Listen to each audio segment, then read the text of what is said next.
Hey guys, எல்லாருக்கும் வணக்கம். நம்ம வந்து மார்னிங் புறாவை திறந்து விட்டோம். இன்னைக்கு கொஞ்சம் லேட்டாக தான் திறந்து விட்டோம். எல்லாரும் நல்லா சாப்பிட்டுட்டு சன்பாத் எடுத்துகிட்டு இருக்காங்க. இந்த புறா வந்து நம்ம வீட்டில் பொரிச்ச புறா தான். இந்த புறா வந்து 1 கிலோமீட்டர் தள்ளி கொண்டு விட போகிறோம். இந்த வீடியோ ஃபுல்லாக பாருங்கள், திரும்ப வந்துச்சா என்னன்னு சொல்கிறேன். நம்ம மார்னிங் வந்து கேஜை செக் பண்ணோம். இந்த புறா ஏற்கனவே வந்து ஒரு எக் தான் வச்சிருந்து. இன்றைக்கி வந்து 2 எக் வச்சிருக்கான்னு பார்த்தோம். 2 எக் வச்சிருக்கு. அப்புறம் இந்த புறா வந்து 2 எக் வச்சிருக்கு. ஆனால் வந்து 1 கீழே விழுந்து உடஞ்சி போச்சு.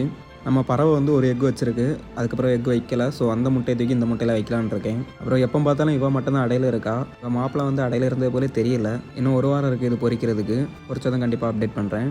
அப்புறம் நம்ம டெய்லி வந்து சிக்கை பார்ப்போம். இன்றைக்கும் பார்த்தோம், ரொம்ப ஆக்டிவாக தான் இருக்கான். நம்ம லாஃப்ட்டில் வந்து நம்ம அடுத்தது புதுசாக பறக்க போகிறதுனா அதுவன் தான். இவன் நம்ம வீட்டில் பொரிச்சவன் தான். இப்போ நம்ம வீட்டில் இருக்க புறா கூட வந்து ஜோடி எடுத்து எக் வச்சிருக்காங்க. இதுவரை இந்த மாதிரி ட்ரை பண்ண கிடையாது. இவனை வச்சு தான் முதல் ட்ரை பண்ண போகிறோம். வந்து ஒரு கிலோமீட்டருக்கு அந்த சைடில் கொண்டு விட போகிறோம். இவன் ரிட்டன் வருவானா என்னன்னு கொஞ்சம் பயம்தான். அதெல்லாம் கொண்டு விட்டு பார்ப்போம் அப்படின்னு சொல்லிட்டு நம்ம கிளம்பிட்டோம். நம்ம வீட்டிலேருந்து 1 கிலோமீட்டருக்கு அந்த பக்கம் கொண்டு நம்ம இதை புறாவை பறத்தணும்.